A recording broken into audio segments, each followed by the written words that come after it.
Hello friends, good morning. आज हम NCERT class 7 science के 9 चैप्टर को स्टार्ट कर रहे हैं जिसका नाम है मृदा।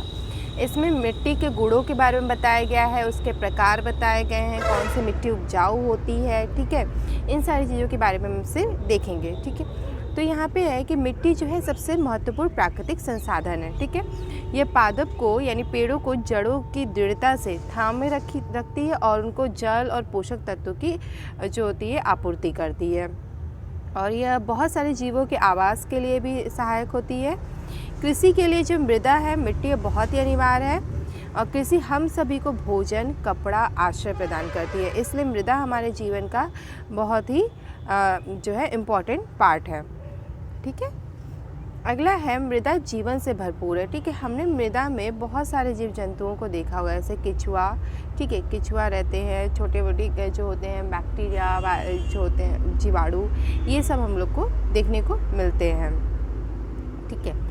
तो यहाँ पे कुछ क्रियाकलाप किए गए हैं, उससे पता किया गया है मृदा परिच्छेदिका, ठीक है। मिट्टी की प्रोफाइल, कौन कौन सी मिट्टी होती है, उसमें कितने प्रकार की होती है, कौन कौन सी लेयर होती है, ठीक है। तो यहाँ पे क्या किया गया है, एक गिलास पानी में मिट्टी को घोल दिया गया है। तो मिट्टी घोलने के बाद कुछ देर रख दिया गया, तो उसमें देखा गया है कि इसमें ये 5 तरह की लेयर बन गई है। ह्यूमस, फिर जल, फिर मृतिका, फिर बालू, फिर बजरी, ठीक है। तो इस तरह से हमें कांच के गिलास में ये दिखता है। तो जो सबसे ऊपर हमें दिखता है, ठीक है, उसमें कुछ जो होते हैं पत्तियों के सड़े गले अवशेष होते हैं, जंतुओं के अवशेष होते हैं, तो उस पार्ट को कहा जाता है ह्यूमस, ठीक है। और ह्यूमस हमारे पेड़ों के लिए बहुत ही ज़रूरी होता है, ये सबसे ऊपर की लेयर होती है, ठीक है। तो हमें पता है कि जो चट्टान होते हैं उनमें पवन, जल और जलवायु की क्रिया से, उनके टूटने से मृदा बनती है। यह प्रक्रम अपक्षय कहलाता है। किसी मृदा की प्रकृति उन शैलों पर निर्भर करती है जिससे उनका निर्माण हुआ है, और यह उन वनस्पतियों की किस्मों पर भी निर्भर करती है जो इसमें उगते हैं, ठीक है। तो यहाँ पे बताया गया कि मृदा की जो अलग अलग परतें जो ऊर्ध्वाधर काटते हुए इसको देखी जाती है, उसको मृदा परिच्छेदिका करते हैं। ऊर्ध्वाधर यानी सीधे काटा जाए तो इसमें एक डिफरेंट लेयर दिखती हैं, ठीक है। तो यहाँ पे प्रत्येक परत जो होते हैं उनमें स्पर्श, ठीक है, रंग, गहराई और रासायनिक संगठन में भिन्न होते हैं, और ये परतें सशंतर स्थितियाँ कहलाती हैं। तो हम सामान्यतः मृदा की सबसे ऊपरी परत को देखते हैं और उसके नीचे वाली परत को नहीं देख पाते हैं, ठीक है। तो इस प्रकार से अगर कहीं बहुत गहरी खुदाई होती है तो हमें उसकी लेयरिंग देखने को मिलती है, या कहीं कंस्ट्रक्शन के काम होते हैं या कुएं की खुदाई होती है तो उसमें दिखने को मिलता है। तो जो सबसे ऊपर वाली संसदर स्थिति सामान्यतः गहरे रंग की होती है, क्योंकि यह ह्यूमस और खनिजों से भरपूर होती है। ह्यूमस जो होती है वो मृदा को उर्वरक बनाती है, ठीक है। तो ये पादपों को पोषण प्रदान करने के लिए सबसे ज़्यादा आवश्यक होती है। और ये सबसे ऊपर की परत में ये जो मिट्टी होती है वो होती है मृदु संरंध्र, यानी कि उसमें रंध्र होते हैं जिससे पानी आसानी से अंदर तक जा सकते हैं, और इसमें अधिक जल धारण करने वाली क्षमता होती है। इसको शीर्ष मृदा कहते हैं, यानी कि ए सशंतर स्थिति। तो शीर्ष मृदा में जो होते कृमि, कृतंकों, छछूंदरों और भृंगों जैसे अनेक जीवों का आवास होता है, ठीक है। छोटे पादपों की जड़ें जो होती पूरी तरह से शीर्ष मृदा में ही रहती हैं। शीर्ष मृदा से नीचे की परत में ह्यूमस कम होती है लेकिन खनिज अधिक होते हैं। तो यह परतें सामान्यतः जो होती है कठोर होती हैं और बहुत ही घनी होती हैं। इनको कहा जाता है बी सशंतर स्थिति, ठीक है। ये ए और यहाँ बी। तीसरी परत जो है सी सशंतर स्थिति कहलाती है, और दरारों और जो होते विद्रोह युक्त शैलों के छोटे छोटे ढेलों की बनी होती है यहाँ पे, ठीक है। और इसके नीचे की जो परत है वो है आधार शैल, जो कि बहुत ही कठोर होती है और जिसे खोदना जो होता है बहुत कठिन होता है। अब हम देखते हैं कि मृदा के प्रकार कितने होते हैं, ठीक है। तो हम जैसा जानते हैं कि शैलों के अपक्षय से विभिन्न पदार्थों के छोटे छोटे कण निर्मित होते हैं। तो इनमें बालू, चिकनी मिट्टी सम्मिलित होते हैं। किसी मृदा में बालू और चिकनी मिट्टी का अनुपात उस मूल शैल पर निर्भर करता है, कितना वहाँ पर बालू या चिकनी मिट्टी होगा, ठीक है, जिससे उसके कण बने हैं। तो शैल कणों और ह्यूमस का मिश्रण ही मृदा कहलाता है। जीवाणु, बैक्टीरिया, पादप मूल और केंचुए जैसे जीव भी मृदा के महत्वपूर्ण अंग होते हैं। मृदा को उसमें पाए जाने वाले जो विभिन्न माप यानी साइज से कणों के अनुपात के आधार पर वर्गीकृत किया जाता है। यदि मृदा में बड़े कणों का अनुपात अधिक है तो वो बलुई मृदा कहलाती है, ठीक है। और यदि बारीक सूक्ष्म कणों का अनुपात अपेक्षाकृत अधिक होता है तो यह मृण्मय मृदा कहलाती है। यदि बड़े और छोटे कणों की मात्रा लगभग समान होती है तो यह दुमटी मृदा कहलाती है। तो इस प्रकार से मृदा का जो वर्गीकरण है वह बलुई, दुमटी और मृण्मय के रूप में किया जाता है। मृदा में कणों के माप का उसके गुणों पर बहुत प्रभाव पड़ता है, ठीक है, क्योंकि अगर क्या होता है, बालू के कण अगर अपेक्षाकृत बड़े होते हैं तो वो एक दूसरे से जुड़ नहीं पाते और उनके बीच में रिक्त स्थान बहुत ज़्यादा होता है। तो क्या होता है कि बालू जो होते हैं ऐसे बालू के जो रिक्त स्थान है उसमें वायु होती है तो इस बालू को सुवातित कहते हैं। तो बालू के कणों के बीच स्थान जो होते हैं उनमें जल की निकासी तेज़ी से हो जाती है, इसलिए बलुई मिट्टी जो होती है हल्की और सुवातित और शुष्क होती है, वो पानी को नहीं रोक पाती है। मृत्तिका, जो चिकनी मिट्टी के कण जो होते हैं बहुत ही सूक्ष्म होते हैं, आपस में जुड़े होते हैं, उनमें रिक्त स्थान भी नहीं होता है।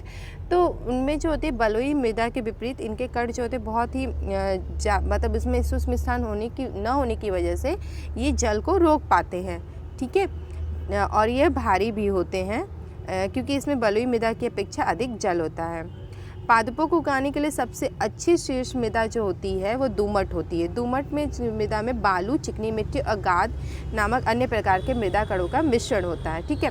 तो दोमट में बालू, चिकनी मिट्टी और गाद तीनों होते हैं। तो क्या होगा कि अगर सिर्फ बालू होता तो पानी नहीं रोक पाता और चिकनी मिट्टी होने की वजह से पानी रुकेंगे भी और बालू होने की वजह से ज़्यादा पानी भी नहीं होगा जिससे पेड़ों को नुकसान हो, ठीक है। तो इसलिए दोमट मिट्टी जो होती है, दोमटी मिट्टी पेड़ों के लिए बहुत अच्छी होती है।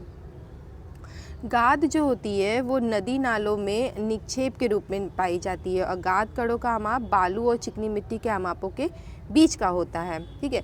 तो दुमटी मृदा में भी ह्यूमस होता है। इस प्रकार की मृदा में पादप की वृद्धि के लिए उचित मात्रा में जल धारण की क्षमता होती है।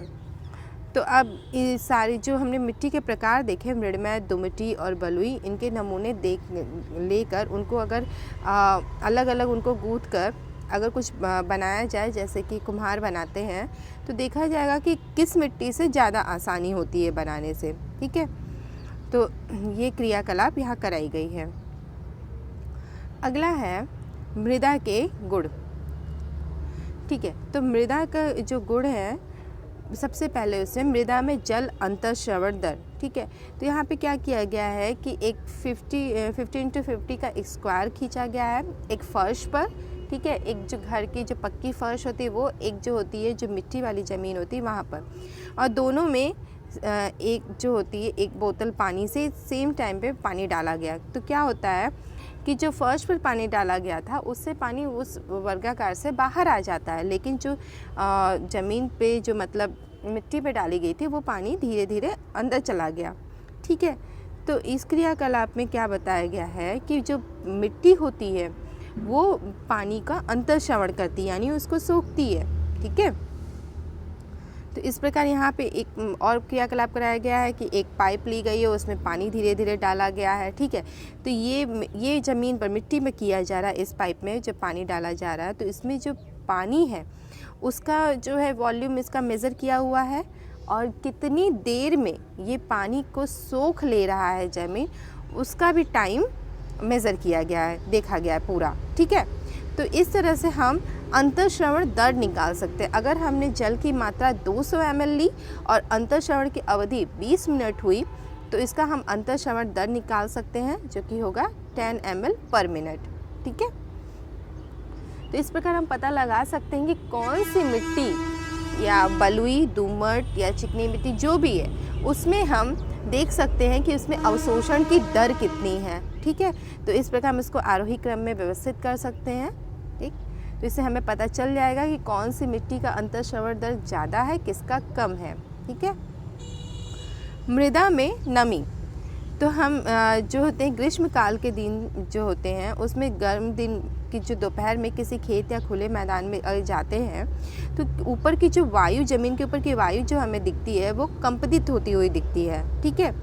तो इसमें सबसे पहले क्यों होती है, ऐसा देखने के लिए एक क्वथन नली ली गई है, इसमें 2 चम्मच मिट्टी मिलाई गई है, ठीक है। इसके बाद इसको गर्म किया गया है, ठीक है। गर्म करने के बाद क्या देखा जाता है कि जो ऊपर है वहाँ ऊपर जो क्वथन नली के ऊपर जल की बूंदें एकत्रित हो जाती हैं। तो यहाँ पर जो जल है वाष्पित होकर ऊपर उठता है, क्वथन नली के ऊपरी भाग में अपेक्षाकृत ठंडी भीतरी दीवार पर संग्रहित हो जाता है। तो गर्म दिनों में मृदा से जल के वाष्पन के कारण ऊपर उठती जल वाष्प वायु को अपेक्षाकृत संघनन बना देती है और इससे सूर्य के प्रकाश के परावर्तन के कारण मृदा के ऊपर की वायु हमें कंपदित प्रतीत होती है। मृदा को गर्म करने के बाद इसमें से जो मृदा है उसको हम दूसरे मृदा से जो गर्म नहीं किए गए उनसे भी देख सकते हैं कि इसमें कुछ चेंजेस होते हैं या नहीं। मृदा द्वारा जल का अवशोषण, ठीक है। अब यहाँ पे बताया गया कि मृदा द्वारा कैसे जल का अवशोषण किया जाता है। तो यहाँ पे एक प्लास्टिक की कीप ली गई है, ठीक है। उसके बाद उसमें एक फ़िल्टर पेपर लगा दिया गया है और उसमें मृदा डाल दी गई। उसके बाद जो पानी है उसको धीरे धीरे करके इसमें से डाला गया है। तब तक डाला गया है जब तक कि पानी नीचे गिरने ना लगे, ठीक है। तो मृदा का द्रव्यमान था 50 ग्राम और जो मापन सिलेंडर में जल का जो आरंभिक आयतन था वो है UmL और जो अंतिम है वो है V और जो मृदा द्वारा अवशोषित जल है वो U-V, क्योंकि उसमें क्योंकि इनिशियल तो डाला है, जितना फाइनल बचता है यानी कि उतना हमने मृदा में नहीं डाला है, ठीक है। तो U-V और मृदा द्वारा अवशोषित जल का द्रव्यमान U-V ग्राम। तो 1 ml जल का द्रव्यमान जो होता है 1 ग्राम के बराबर होता है। तो हम अगर अवशोषित जल के प्रतिशत निकालना चाहे तो हम U-V/50 करके इंटू 100 करके हम अवशोषित जल का प्रतिशत निकाल सकते हैं, कितने प्रतिशत जल मिट्टी ने अवशोषित किया है, ठीक है। तो इस तरह हम अलग अलग नमूनों से देख सकते हैं। अगला है मृदा और फसलें। भारत के विभिन्न क्षेत्रों में विभिन्न प्रकार की मृदा पाई जाती है। कुछ क्षेत्रों में मृदमय मृदा और कुछ में दुमटी मृदा, जबकि कुछ क्षेत्रों में बलुई मृदा पाई जाती है। तो पवन, वर्षा, ताप, प्रकाश और आर्द्रता द्वारा मृदा प्रभावित होती है। ये कुछ प्रमुख जलवायु कारक होते हैं जो मृदा परिच्छेदिका को प्रभावित करते हैं और मृदा संरचना में परिवर्तन लाते हैं। जलवायु कारक और मृदा के घटक सम्मिलित रूप से किसी क्षेत्र विशेष में उगने वाली वनस्पति और फसलों की किस्मों का निर्धारण करते हैं। यहाँ पे बताया गया है मृदमय और दुमटी मृदा दोनों ही गेहूं और चने जैसी फसलों की खेती के लिए उपयुक्त होती है, ठीक है। ऐसी मृदा की जल धारण क्षमता अच्छी होती है। धान के लिए मृत्तिका एवं जैव पदार्थ से समृद्ध और अच्छी जल धारण वाली जो मृदा होती है वो सही होती है। मसूर और अन्य दानों के जो दाल होते हैं उसके लिए दुमटी मृदा की आवश्यकता होती है, जिनमें जल की निकासी आसानी से हो जाती है। कपास के लिए बलुई, दोमट और या फिर दोमट मिट्टी अधिक उपयुक्त होती है, इसमें जल की निकासी आसानी से हो और जो पर्याप्त परिमाण में वायु को धारण करती हो। गेहूं जैसी फसलें महीन मृदमय मृदा में उगाई जाती हैं क्योंकि वह ह्यूमस से समृद्ध और अत्यधिक उर्वरक होती हैं, ठीक है। तो इस प्रकार यहाँ पे बताया गया है कि मृदा के कितने प्रकार होते हैं, कितने गुण होते हैं, ठीक है। उसके बाद जो धान को रोपने के लिए होती है वो ऐसी मृदा का यूज़ किया जाता है जहाँ पे पानी को अच्छे से मतलब रुके पानी, ठीक है। धान को पानी की बहुत आवश्यकता होती है। अब यहाँ पर है प्रमुख शब्द मृदमय, ठीक है। मृदमय मृदा कौन सी होती है? इसमें मृदमय मृदा वो होती है जिनमें उनके कणों के आकार जो होते हैं बहुत छोटे होते हैं, ह्यूमस, जिनमें सड़े गली पत्तियां और जीवों के अवशेष होते हैं जो कि बहुत ही उपजाऊ होती है, जो कि सबसे ऊपरी परत पे होते हैं। दुमटी मिट्टी में जो होते हैं इसके जो कणों के आमाप होते हैं वो बालू और मृदमय के बीच के होते हैं। अंतःश्रवण ये पानी को कितना ज़्यादा अपने अंदर सोखते हैं। आर्द्रता, नमी को कहा जाता है बलुई, जिसमें जो होते हैं इनके कणों का माप जो होता है बहुत बड़ा होता है और ये पानी को इनके कणों के बीच में इतना रिक्त स्थान होता है कि इनमें जल रुक नहीं पाता है। जल धारण क्षमता यानी कि जल धारण करना यानी कि जल को कितना ज़्यादा ये रोक सकते हैं। सशंतर स्थिति ये जो होती है मृदा की परिच्छेदिका में जो होती है एक लेयर बाय लेयर बनती है। अपर्दन यानी मृदा का अपर्दन होना, यानी कि जो ऊपर से कभी जो बहुत ज़्यादा बाढ़ आ जाती है या बहुत हवा चलती है तो जो ऊपर की लेयर होती है मिट्टी की उसका जो होता है ख़राब हो जाना, उसकी जो परिच्छेदिका होती है उसका बिगड़ जाना, अपर्दन कहलाता है। जो उपजाऊ लेयर होती है वो हट जाती है। मृदा परिच्छेदिका में मृदा की प्रोफाइल बताई जाती है, किस लेयर से वो कितने लेयर में बने हुए, कौन कौन से लेयर किस में अरेंज होती है। मृतिका में क्या होता है कि मृणमय मृदा होती है और उसमें जो होते हैं जीवों के अवशेष, सड़े गले पत्तियों के अवशेष यानी ह्यूमस होता है। ठीक है, आगे यहाँ बताया गया है कि मृदा, अब हमने जो पूरे चैप्टर में से जो इम्पोर्टेंट जो सीखा है वो देख लेते हैं। मृदा पृथ्वी पर जीवन के लिए बहुत ही ज़्यादा महत्वपूर्ण होती है। किसी स्थान की मृदा परिच्छेदिका वहाँ की मृदा के विभिन्न परतों का परिच्छेद होती है और ये परतें सशंतर स्थिति कहलाती हैं। मृदा विभिन्न प्रकार की होती है, मृणमय, दोमटी और बलुई। विभिन्न प्रकार की मृदा में जल की अंतर्श्रवण दर भिन्न भिन्न होती है। यह दर बलुई मृदा में सबसे अधिक और मृणमय मृदा में सबसे कम होती है। ठीक है, आगे हम देखते हैं कि विभिन्न प्रकार की फसलों को उगाने के लिए विभिन्न प्रकार की मृदा की उपयुक्त होती है। मृतिका यानी चिकनी मिट्टी और दोमट मृदा जो होते गेहूँ, चना, धान को उगाने के लिए बहुत उपयुक्त होती है। और कपास के लिए बलुई मिट्टी। ठीक है, मृदा अपने में जल को रोके रखती है, जिसे मृदा आर्द्रता या मृदा नमी कहते हैं। मृदा की जल को रोके रखने की क्षमता या जल धारण क्षमता विभिन्न फसलों के लिए महत्वपूर्ण होती है। मृतिका का उपयोग बर्तन, खिलौने और मूर्तियों को बनाने के लिए किया जाता है। ठीक है, तो जो चिकनी मिट्टी होती है वो बहुत ही ज़्यादा हमारे लिए इम्पॉर्टेंट होती है। तो हमारा आज का चैप्टर यहीं तक। हमारा वीडियो कैसा लगा हमें ज़रूर बताइएगा और इसे लाइक, शेयर और सब्सक्राइब भी ज़रूर करिएगा। Thank you, have a good day.